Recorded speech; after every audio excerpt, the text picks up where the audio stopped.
Hello and welcome to another daily devotion. As this week we talk confession, raw and real. Wow. I know Pastor Michelle just did one with a lamp and, your confession as a criminal getting interrogated. When I think of confessional, I think of a Bronx Tale. The kid goes in, you got the confessional booth, the priest is sitting there at a little window, and you have this moment of confessing to the priest, because I think that's the image a lot of us have in our culture, this booth that you go into and name all the things you've done before God. But confession is really important. Why is it important? Because I find that when we don't confess, we forget our need for God, we forget our weak places, and it's easy to just make excuses and move the goal line further and further of what's acceptable behavior. You break one of God's rules, and you can just keep going, and pretty soon it just fits. It fits like a glove that didn't originally fit well. Well, I want to talk about a biblical character that I feel sorry for most of the time. It's Judas. You remember Judas, the one who takes 30 pieces of silver, who watches over Jesus's and the disciples' kitty of their treasury for ministry. John doesn't like him at all.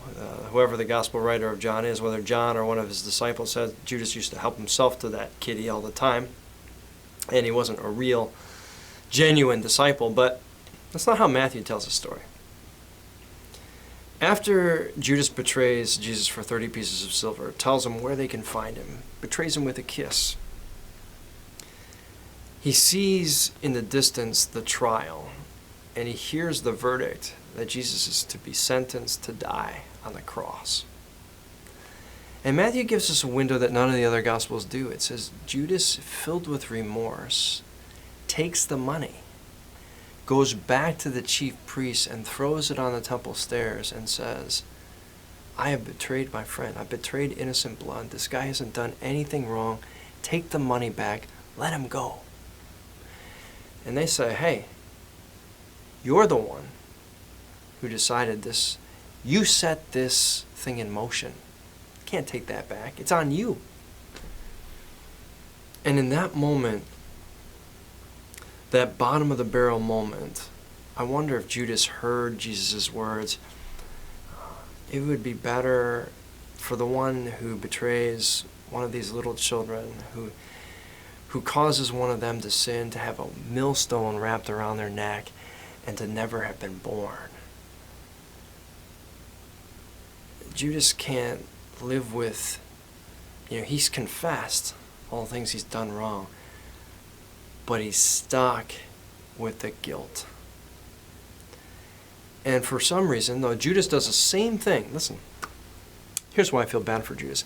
Peter does the same thing that Judas does. He doesn't take money, but 3 times people say, hey, you were with this guy. Hey, we saw you in the garden. Hey, you cut off this guy's ear. You're one of his disciples. You're Galilean. And 3 times he said, I never met the guy. I don't know him. You got somebody else. Lies through his teeth. The other disciples, they're a great example of loyalty. When Jesus is arrested, just a few hours before, Jesus says, I'm going to be arrested, I'm going to be killed, they're going to torture me. And the disciples, Peter pipes up and says, I won't let that happen.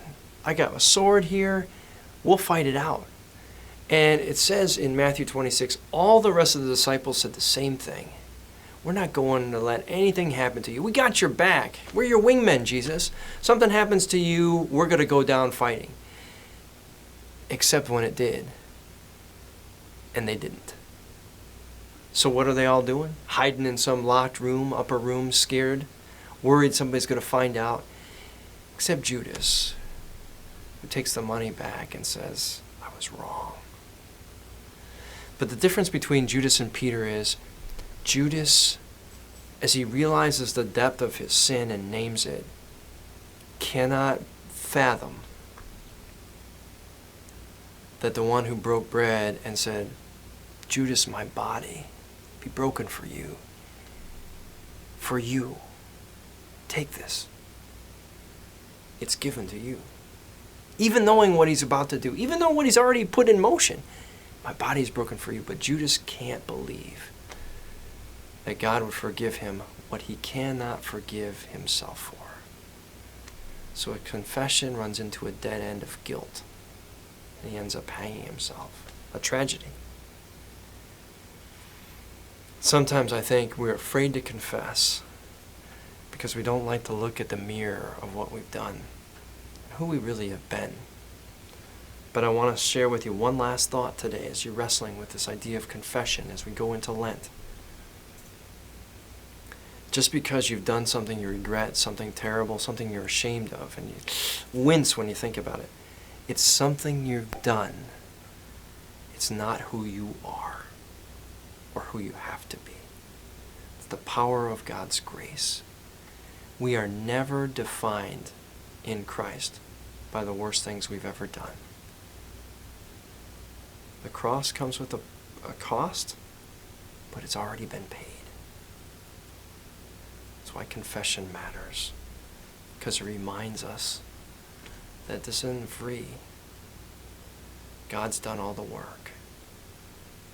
And we confess to God, thank you. I don't deserve this.